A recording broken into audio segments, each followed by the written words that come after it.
Office কলিগরা নাকি কখনো ভালো বন্ধুই হতে পারে না।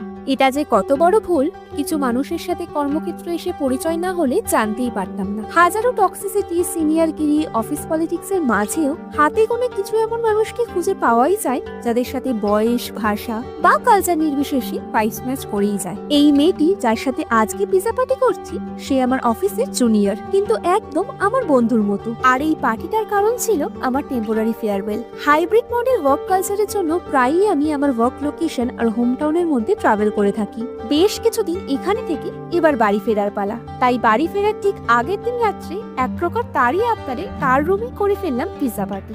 অর্ডার করেছিলাম ওভেন স্টোরি থেকে একটা চিকেন পেপারনি পিজা আর একটা chicken sausage pizza. GST, delivery ইত্যাদি সব মিলিয়ে দাম পড়েছিল 300 টাকার মধ্যে। টেস্ট এক কথায় অসাধারণ।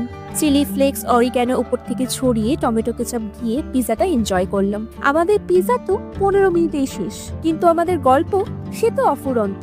ওই প্রায় রাত 3টে নাগাদ অবশেষে শুতে গেলাম। পরের দিন আমাকে বাড়ি ফেরার ট্রেনটা ধরতে হবে যে।